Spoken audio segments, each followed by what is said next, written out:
Assalamualaikum warahmatullahi wabarakatuh. Perkenalkan, nama saya Muhammad Akram dengan NIM 230207601006, kelas 01 D4 Tata Boga. Kali ini saya akan memaparkan hasil observasi mata kuliah pelayanan prima dengan dosen pengampu Dr. Syamsida MPD dan dosen mitra Detranda Ratnawati TM Hum. Isi dari hasil observasi ini yaitu mengobservasi usaha boga yang melakukan pelayanan prima dan usaha boga yang belum melakukan pelayanan prima dalam penjelasan yang meliputi jenis pelayanan, menu, struktur organisasi, analisis SWOT, serta konsep dari teori yang telah didiskusikan. Yang pertama yaitu observasi usaha boga yang belum melakukan pelayanan prima, yaitu Warung Bang Ipul Jalan Perintis Kemerdekaan. Jenis pelayanan yang pertama, pelayanan utama atau core service. Pemilik usaha menawarkan produk makanan yang bestseller seperti mie pangsit bakso yang merupakan produk bestseller dari Warung Bang Ipul karena porsi yang besar, rasanya enak dan harga terjangkau. Kemudian yang kedua yaitu pelayanan fasilitas atau facilitating service. Pemilik usaha mengesampingkan fasilitas, jadi kita desak-desakan dalam warung sehingga kita merasa kurang nyaman saat menikmati makanan tersebut. Kemudian yang ketiga yaitu pelayanan pendukung atau supporting service. Banyak pelengkap yang disediakan seperti kecap, cabai, saus, dan jeruk nipis. Dokumentasi yang pertama yang saya lampirkan yaitu dalam sajian sangat banyak mie yang adonannya saling menempel sehingga kurang nyaman saat mengonsumsinya, tetapi rasanya lumayan enak. Kemudian produk yang disajikan penampilannya sangat biasa saja. Kemudian yang selanjutnya yaitu menu. Berbagai macam menu yang disediakan antara lain mie pangsit bakso, bakso isi telur, bakso isi daging, bakso isi keju, bakso kotak, bakso urat, bakso halus, dan bakso isi tahu. Masalahnya yaitu kekurangan yang terlihat jelas pada menu yang ditawarkan yaitu tidak menyediakan lembaran menu tetapi memajang secara massal di dalam warung sehingga tidak termasuk dalam pelayanan prima karena sulit untuk dilihat. Kemudian menu yang dipesan biasanya diabaikan sehingga harus berulang kali untuk dipesan. Dokumentasi yang selanjutnya saya paparkan yaitu seluruh dinding warung adalah spanduk menu sehingga kurang menarik untuk dipandang. Selanjutnya, fasilitasnya kurang memadai dan pelanggan saling berdesakan dan berdempetan untuk duduk. Kondisi warung sangat panas dan lantai yang kotor, serta ada beberapa mangkok bekas yang masih di atas meja, sehingga tidak enak dipandang. Adapun struktur organisasi dalam warung tersebut yaitu terdiri atas owner, kemudian kasir, dan 3 pelayan, terbagi atas pelayan pengantar makanan, pelayan untuk membuat makanan, dan pelayan untuk membersihkan. Kemudian yaitu analisis SWOT. Yang pertama, strength atau kekuatan. Memiliki banyak pilihan menu, rasa makanan yang enak, harga yang sangat terjangkau, banyak pilihan topping makanan, porsi yang besar, ramai pelanggan, dan tempat yang strategis. Selanjutnya yaitu weakness atau kelemahan. Lingkungannya kotor, mejanya selalu kotor, tempat pengolahan kotor, pelayanan slow respon, pengap dan gerah, fasilitas kurang memadai, ruangan sempit tapi pelanggan full, tempat sampah dekat tempat makanan, serta cara pembuatan yang kurang higienis. Yang selanjutnya yaitu opportunities atau peluang.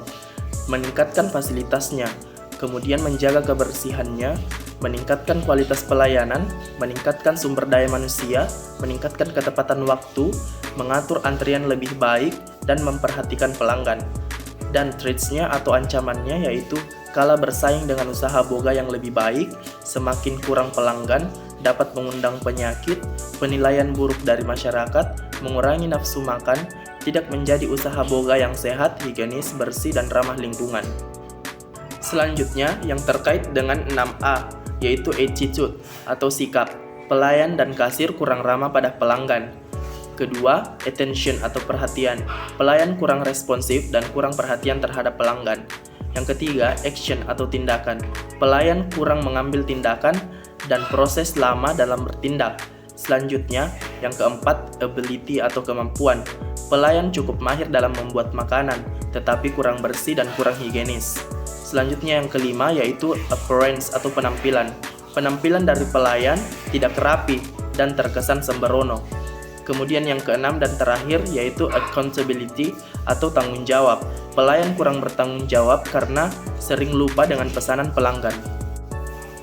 Adapun dokumentasi keseluruhan dari warung tersebut yang saya ambil sehingga tidak termasuk dalam pelayanan prima. Observasi yang kedua yaitu usaha boga yang telah melakukan pelayanan prima, yaitu Resto Mi Gacoan.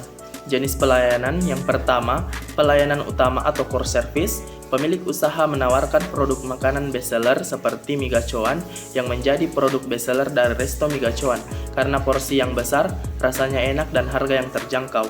Selanjutnya yang kedua yaitu pelayanan fasilitas atau facilitating service. Pemilik usaha memprioritaskan fasilitas yang menggunakan teknologi sebagai alat pelengkap dari fasilitas yang ada serta penggunaan alat makan yang bersih, higienis, rapih, dan kekinian. Dan yang ketiga, pelayanan pendukung atau supporting service. Tempat yang disediakan sangat beragam, terdiri dari indoor dan outdoor, serta tatanan meja, kursi, dan ruang terbuka sangat diutamakan, sehingga sebagai pelanggan tidak merasa monoton dengan pemandangan sekitar. Dokumentasi yang pertama, yaitu makanan yang disajikan sangat menarik perhatian dengan berbagai topping yang ditata rapi di atas piring persegi panjang dengan porsi yang besar. Dimsum yang disajikan dalam wadah bambu menambah estetika dari makanan tersebut. Meja yang luas dan bersih serta bangku kayu yang estetik menjadi salah satu daya tarik dari Resto Mi Gacoan. Dokumentasi yang selanjutnya yaitu tempat untuk parkiran motor disediakan sangat luas, bersih, dan terpisah dari parkiran mobil, sehingga nyaman untuk pengendara motor, tetapi tidak disediakan kanopi, sehingga tidak terhindar dari panas terik dan hujan. Sama halnya dengan parkiran motor, parkiran mobil juga disediakan dengan sangat luas dan bersih, membuat para pengemudi nyaman dan tidak berdesak-desakan mengenai parkiran. Hal yang akan saya bahas selanjutnya yaitu mengenai menu. Berbagai macam menu yang disediakan, antara lain Mi Gacoan, Mi Sweet, Mi Home Pimpa, dimsum, udang rambutan, udang keju, es gobak sodor, lemon tea, es coklat, dan air mineral.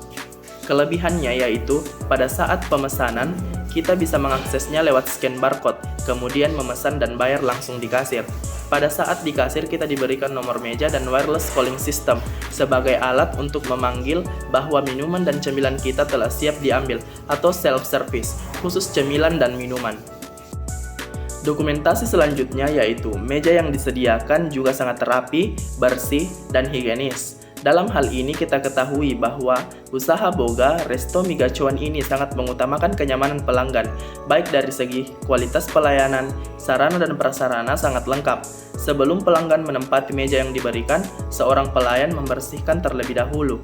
Untuk makanan seperti Mi Gacoan, Mi Sweet, dan Mi Home Pimpa diantarkan oleh pelayan ke meja yang disediakan. Dan untuk minuman dan cemilan yang dipesan diambil sendiri atau self-service. Ketika wireless calling system yang diberikan telah berbunyi, tandanya siap untuk diambil di bagian meja pengambilan makanan. Dokumentasi yang selanjutnya yaitu kasir sangat ramah terhadap pelanggan dan sangat teliti terhadap pesanan pelanggan. Kasir tersebut juga menggunakan mikrofon dan earphone yang terhubung langsung dengan chef yang membuat makanan, sehingga mempersingkat waktu pemesanan. Teknologi yang digunakan adalah teknologi kekinian dan modern. Setelah pemesanan, kasir mengarahkan mengambil nomor meja dan wireless calling system untuk mempermudah pelayan mengantar makanan yang dipesan.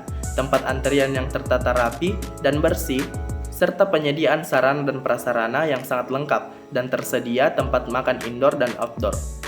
Adapun struktur organisasi pada Resto Mi Gacoan yaitu terdiri atas owner, terdiri dari 2 kasir, kasir take away, dan kasir untuk dine in, dan terdiri 4 pelayan yaitu pelayan antar makanan, pelayan membuat makanan, pelayan pengambilan makanan, dan pelayan siaga dan survei. Kemudian terdiri atas 2 petugas yaitu petugas kebersihan khusus meja dan kursi dan petugas kebersihan khusus lantai. Kemudian analisis SWOT. Yang pertama yaitu strength atau kekuatan. Memiliki banyak pilihan menu makanan, rasa makanan yang enak, harga yang sangat terjangkau, banyak pilihan cemilan dan minuman, porsi yang besar, ramai pelanggan, lokasi yang strategis, tempat yang luas, lingkungan yang bersih, fasilitas yang lengkap, menggunakan teknologi modern, dan pelayanan ramah dan tepat waktu serta peka terhadap pelanggan. Kemudian yang weakness atau kelemahan dari Resto Mi Gacoan yaitu memiliki banyak cabang yang cukup berdekatan Seiring waktu, pelanggan berkurang. Berada tepat di belakang Pertamina Perintis, jalan masuk yang terhubung langsung dengan Pertamina sering terjadi kemacetan. Selanjutnya, opportunities atau peluang. Dapat membuka peluang kerja yang sangat besar, menjadi contoh untuk pengusaha boga, fasilitas yang sangat lengkap, kualitas sumber daya manusia yang tinggi, ramah, sopan, dan peka, wilayah yang luas, bisa menjadi the biggest business dalam dunia boga, nasional dan internasional. Untuk threats-nya atau ancamannya, sering kali beredar rumor mengenai Restomi Gacuan, seperti rumor yang sering beredar yaitu banyak pegawai yang terkena HIV. Kemudian yang kedua, kadang pesanan tidak sesuai, banyak cabang yang sama, dan lumayan berdekatan sehingga dapat mengurangi jumlah pelanggan. Banyak komplain mengenai tukang parkir. Pembahasan selanjutnya terkait tentang 6A, yaitu attitude atau sikap. Pelayan dan kasir sangat ramah terhadap pelanggan. Yang kedua, attention atau perhatian. Pelayan sangat responsif dan perhatian terhadap pelanggan. Yang ketiga, action atau tindakan. Pelayan cepat dalam mengambil tindakan sehingga pelanggan merasa nyaman. Yang keempat, ability atau kemampuan. Pelayan sangat jeli mengantar makanan dan chef membuat makanan dengan sangat mahir dan konsisten. Yang kelima, appearance atau penampilan. Pelayan, kasir, chef, dan petugas kebersihan menggunakan seragam yang sama tetapi memiliki atribut yang berbeda dalam berpakaian. Yang terakhir yaitu accountability atau tanggung jawab. Pelayan bertanggung jawab terhadap komplain dan cepat mengambil solusi, membuat pelanggan merasa diperhatikan. Adapun dokumentasi keseluruhan yang saya ambil dari Restomi Gacuan selaku pemilik usaha boga yang telah melakukan pelayanan prima.